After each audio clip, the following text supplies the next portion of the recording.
Pandian arts நண்பர்கள் அனைவருக்கும் வணக்கம். சாதனை விளக்க பொதுக்கூட்டம் அப்படிங்கிற தலைப்பில் ஏற்கனவே நம்ம 2 வீடியோ போட்டிருக்கோம். அதில் திமுகவினுடைய சாதனை என்ன, அதிமுகவினுடைய சாதனை என்ன, அல்லது மத்தியில் ஆண்டு கொண்டு இருக்கக்கூடிய பாஜக மற்றும் ஏற்கனவே ஆண்ட காங்கிரஸ் போன்ற கட்சிகளுடைய சாதனை என்ன அப்படிங்கிறத விளக்கி அதில் பேசியிருக்கோம். இப்போ அதன் தொடர்ச்சியாக ஏற்கனவே ஆண்ட கட்சிகள் செய்ததை நம்ம பார்த்துட்டோம். இனி அடுத்ததாக நான் வந்தால், நான் ஆண்டாள் அப்படின்னு சொல்லக்கூடிய கட்சிகள் இருக்காங்க இல்லையா? இப்போ அந்த கட்சிகள்லாம் என்ன சொல்கிறாங்க அப்படிங்கிறத இப்போ நம்ம பார்க்க போகிறோம். என்னதான் நடக்கும் நடக்கட்டுமே, இருட்டினில் வீதி மறையட்டுமே, தன்னாலே வெளிவரும் தயங்காதே, தலைவன் இருக்கிறான் மயங்காதே, நம் தலைவன் இருக்கிறான் மயங்காதே. இதை யாரை சொன்னேன் அப்படின்னாக்க, நம்ம அகில உலக தலைவர், இதய தெய்வம், புரட்சி தமிழன் சீமான் அவர்களை பற்றி தான் நாம் இந்த வீடியோவில் பார்க்க போகிறோம். சமீபத்தில் துறையூரில் நடந்த ஒரு பொதுக்கூட்டத்தில், நான் ஆட்சிக்கு வந்தால், என்னை ஆட்சியில் நீங்கள் அமர்த்தினால் நான் என்னவெல்லாம் செய்வேன் அப்படிங்கிறதை பற்றி விரிவான ஒரு சிறப்பான ஒரு பேச்சை அவர் பேசியிருக்கிறாரு. அது என்ன, அவர் பேசிய விஷயத்திலிருந்தே விளக்கி, அந்த பேச்சை விளக்கியே நாம் ஒரு வீடியோ போட வேண்டிய தேவை இருக்குது என்பதனால் இந்த வீடியோ நம்ம மேக் பண்ணுறோம். அவர் முதல்ல என்ன சொல்கிறாரு அப்படின்னாக்க, தொடங்கும் போதே என்ன சொல்கிறாருன்னா, தமிழ்நாட்டை ஒட்டுமொத்தமாக மாற்ற வேண்டும்.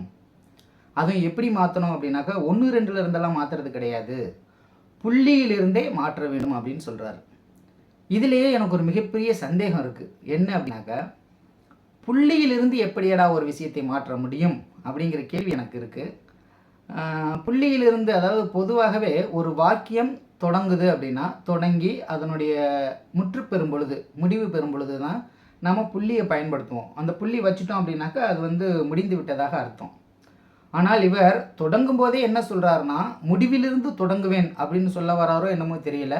அந்த அளவுக்கு நமக்கு இலக்கணம் நம்ம படிக்காததுனால நமக்கு தெரியலன்னு வச்சுக்கோங்களேன்.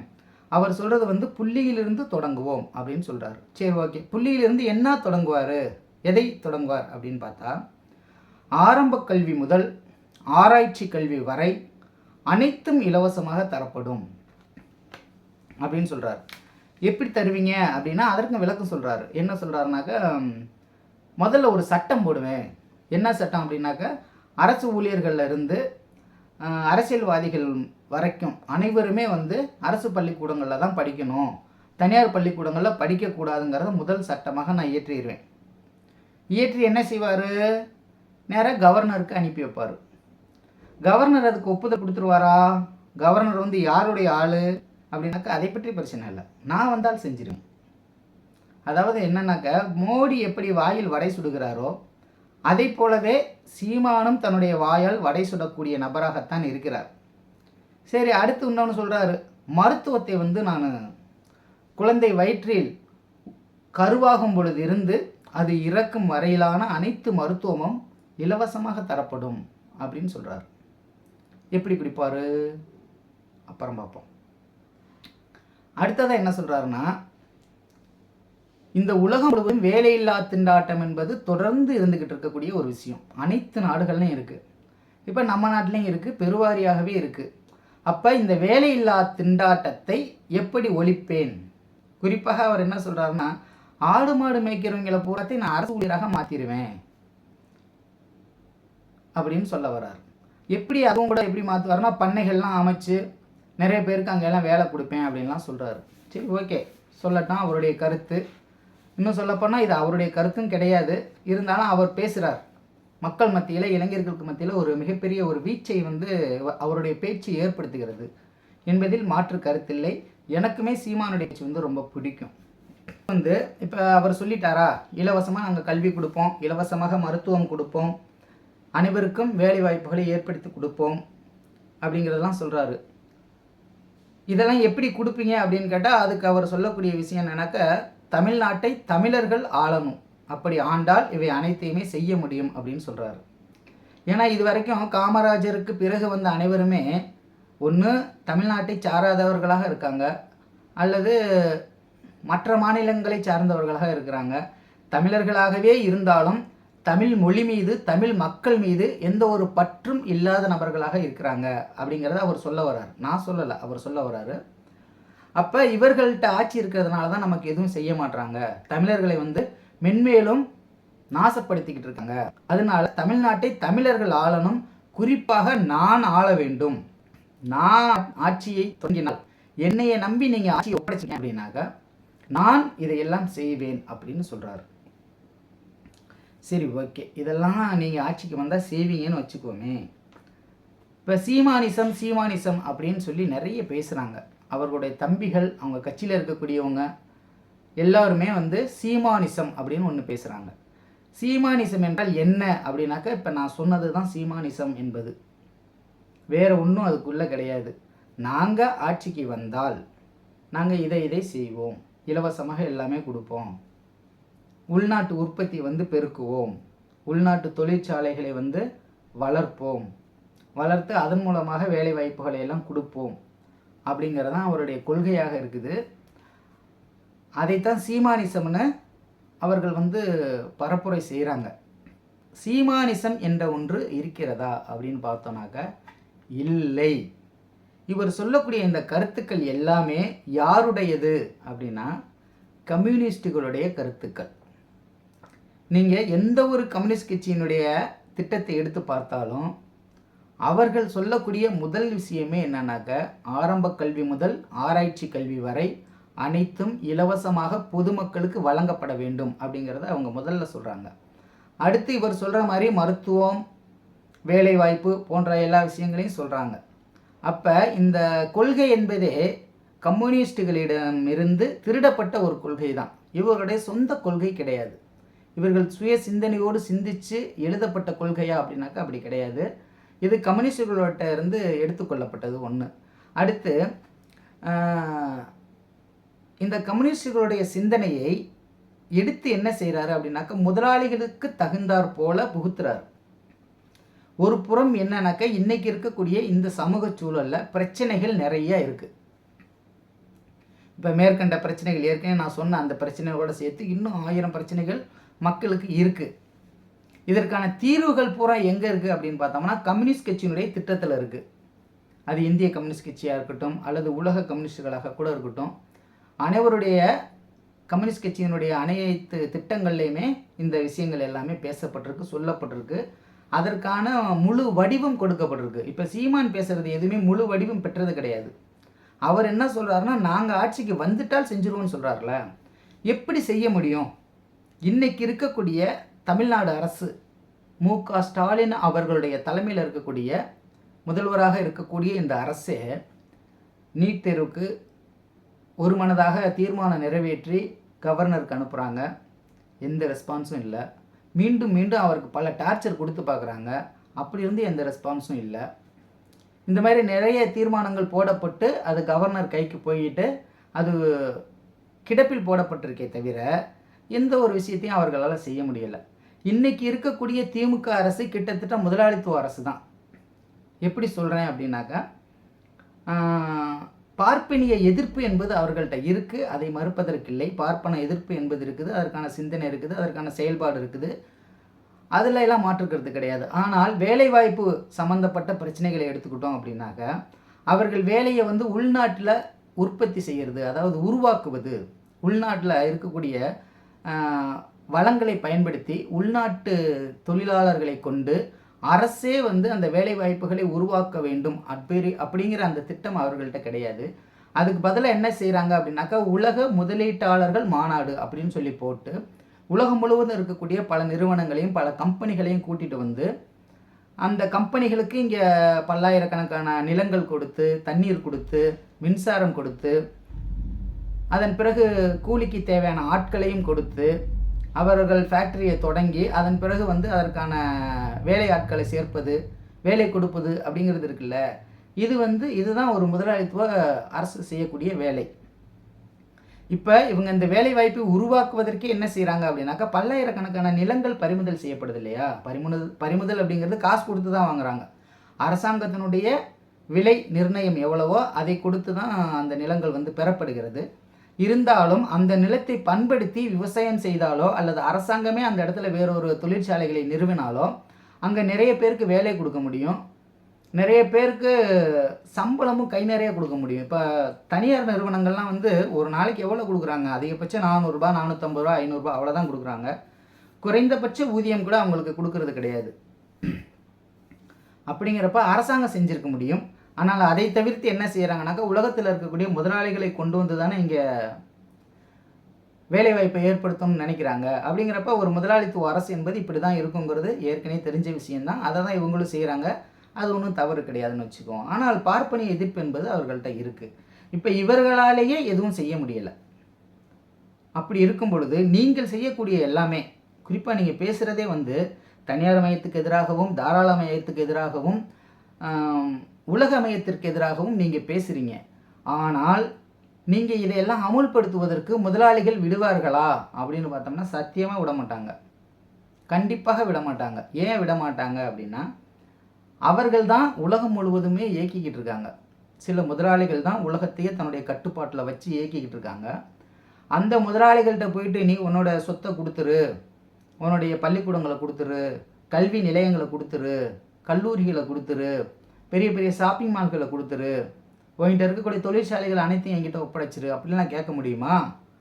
இல்லை கேட்டால் தான் அவங்க கொடுத்துருவாங்களா அப்படின்னாக்கா அப்படி கொடுக்க மாட்டாங்க. இவங்களும் கேட்க மாட்டாங்க. அதற்கான திட்டம் என்பது இவர்கள்ட்ட கிடையாது. இப்போ கம்யூனிஸ்டுகள்கிட்ட இதே திட்டம் இருக்குது. எப்படி எல்லாருக்கும் கல்வி கொடுப்பீங்க, எப்படி எல்லாருக்கும் வேலை கொடுப்பீங்க, எப்படி எல்லாருக்கும் இலவசமாக மருத்துவம் உங்களால் கொடுக்க முடியும் அப்படின்னு கம்யூனிஸ்டுகளை பார்த்து கேட்குறாங்க. அப்படின்னா அதற்கு தெளிவான திட்ட வரையறை வந்து அவங்கள்ட்ட இருக்குது. அவங்க என்ன சொல்கிறாங்கனாக்கா, முதல் வேலையை என்ன செய்வாங்க, புரட்சியின் மூலமாக ஆட்சி அதிகாரத்தை கைப்பற்றுவாங்க. சும்மா தேர்தலில் நின்று ஓட்டு வாங்கி அப்படியெல்லாம் கைப்பற்றி போய் அங்கே கவர்னர் ஒருத்தரை வச்சுக்கிட்டு இவங்க போடக்கூடிய சட்டங்கள் எல்லாத்தையுமே தூக்கி குப்பை தொட்டியில் போடக்கூடிய வேலைகளை வந்து அவங்க செய்ய மாட்டாங்க. அப்படிங்கும்போது அவங்க என்ன செய்வாங்க, நேரடியாக புரட்சியின் மூலமாக ஆட்சி அதிகாரத்தை கைப்பற்றிடுவாங்க. கைப்பற்றியதற்கு பிறகு முதல் வேலையை என்ன செய்வாங்கனாக்கா, பல ஆயிரக்கணக்கான ஏக்கர் நிலங்கள் வைத்திருக்கக்கூடிய பெரும்பெரும் பண்ணையார்கள், பெரும்பெரும் முதலாளிகள்கிட்ட இருக்கக்கூடிய நிலங்களை கையகப்படுத்துவாங்க. அவங்கள்ட்ட இருக்கக்கூடிய தொழிற்சாலைகளை கையகப்படுத்துவாங்க. அதாவது சிறு முதலாளிகள், சிறு விவசாயம் செய்யக்கூடிய நபர்களுடைய நிலங்கள் கையகப்படுத்தப்படாது. அதுக்கு பதிலாக என்ன செய்வாங்கனாக்கா, பெருநிறுவனங்களுடைய நிலங்கள், அவர்களுடைய சொத்துக்கள், அவர்களுடைய நிறுவனங்கள் எல்லாத்தையுமே அரசு கைப்பற்றிடும். கைப்பற்றி என்ன செய்வாங்கனாக்கா, அது அப்படியே இயங்கிக்கிட்டே இருக்கும். தொழிற்சாலைகள் இயங்கிக்கிட்டே இருக்கும். அந்த நிலங்கள் எல்லாத்தையுமே அரசு வந்து தன்னுடைய வயப்படுத்திக்கும். அப்போ அந்த தொழிற்சாலையில் வேலை செய்யக்கூடிய அனைவருமே என்னவாயிருவாங்கனாக்கா, அரசு ஊழியர்களாக மாறிடுவாங்க. அவர்களுக்கு கூடுதலான சம்பளம் கொடுக்கப்படும். இப்போ ஆயிரக்கணக்கான கோடிகள் வந்து ஒவ்வொரு ஆண்டும் சில நிறுவனங்கள் வந்து சம்பாதிக்கிறாங்கல்ல, அப்போ அவர்கள் எப்படி சம்பாதிக்கிறாங்க, அந்த லாபம் எப்படி அவர்களுக்கு கிடைக்குது, அந்த லாபம் அனைத்துமே அரசாங்கத்துக்கு வந்துடும். இப்போ அரசாங்கத்துக்கிட்ட கூடுதலாக வருமானம் வருது ஒரு பக்கம். இன்னொரு பக்கம் இன்றைக்கி இருக்கக்கூடிய தனியார் பள்ளிக்கூடங்கள் எல்லாமே அரசுடைமையாக்கப்பட்டுரும். அப்போ அந்த பள்ளிக்கூடங்களில் படிக்கக்கூடிய மாணவர்கள் எல்லாத்துக்குமே வந்து இலவச கல்வி கொடுக்கக்கூடிய வேலைகளை அரசாங்கத்தினால் செய்ய முடியும். இன்றைக்கி ஏன் செய்ய முடியாது, அல்லது சீமான் கட்சியினால் ஏன் செய்ய முடியாதுன்னா, அவருடைய கொள்கையை பார்த்தோன்னாக்கா நான் ஆட்சிக்கு வந்துட்டால் செஞ்சிருவேன்னு சொல்கிறாரு. அது சாத்தியமில்லாத வேலை, சாத்தியமில்லாத விஷயம், மக்களை ஏமாற்றக்கூடிய விஷயமும் கூடாது. மற்றவர்கள்லாம் கூட நான் வந்து முதலாளித்துவ கட்சி தான், இப்போ திமுகவோ அதிமுகவோ பிஜேபியோ காங்கிரஸோ அவர் முதலாளித்துவ கட்சி தான் என்பதை வெளிப்படையாக அறிவித்து கொள்ளியவர்கள். குறிப்பாக அவர்களுடைய நடைமுறையிலிருந்து ஈஸியாக நம்மளால் தெரிஞ்சுக்க முடியும். ஆனால் சீமானும் சரி, இந்திய கம்யூனிஸ்ட் கட்சி, மார்க்சிஸ்ட் கம்யூனிஸ்ட் கட்சி போன்ற கம்யூனிஸ்டுகள்னு சொல்கிறாங்க பார்த்தீங்களா, கம்யூனிஸ்டுகள் பேசுவது எப்படின்னாக்கா, பேசுவது ராமாயணம், இடிப்பது பிள்ளையார் கோயில் அப்படிங்கிற வகையில் அவங்க பேசுவாங்க. நம்ம அண்ணன் சீமான் எப்படி பேசுவார் அப்படின்னாக்க, எங்கள் ஊரில் ஒரு பழமொழி உண்டு. என்ன சொல்லுவாங்கன்னா, கேட்குறவன் கேன பயலாக இருந்தாக்க எரும மாடு ஏறப்பன் ஓட்டுதுன்னு சொல்லி நம்ப வச்சுருவாங்க. அப்போ இவர் நம்மளையெல்லாம் என்ன நினைக்கிறாருன்னா, நம்மளை கேன பையன் நினைக்கிறார். தமிழ்நாட்டில் இருக்கக்கூடிய மக்கள், குறிப்பாக இளைஞர்கள்லாம் கேன பிள்ளைகளாக இருக்கிறாங்க அப்படின்னு சொல்லிட்டு எரும மாடு எப்படி ஏறப்பன் ஓட்டுது அப்படிங்கிறத அவர் விலைக்கு சொல்கிறார்.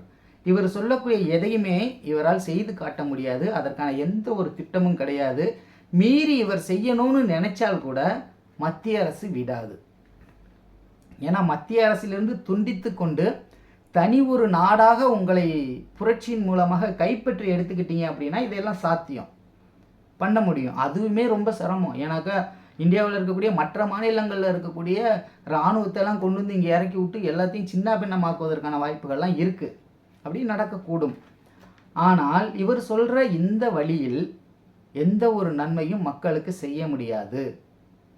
என்ன செய்ய முடியும் அப்படின்னா, இன்றைக்கி எப்படி அரசாங்கங்கள் வந்து செஞ்சுக்கிட்டு இருக்காங்களோ அதையே தான் நீங்களும் செய்ய முடியும். கூடுதலாக நீங்கள் 1-2 செய்யலாம். அதாவது என்ன செய்யலாம்னாக்கா, இந்த கமிஷன் வாங்காமல் லஞ்சம் ஊழலை குறைந்தபட்சமாக குறைச்சிட்டு அந்த மாதிரி நீங்கள் முற்றிலுமாக செய்யாமல் இருக்க மாட்டீங்க. நீங்களும் ஊழல் செய்ய தான் போகிறீங்க. ஆட்சிக்கு வந்தால் நீங்களும் செஞ்சு தான் ஆகணும். செய்ய வேண்டிய கட்டாயம் ஏற்படும். அதற்கு வேறு வழியே கிடையாது.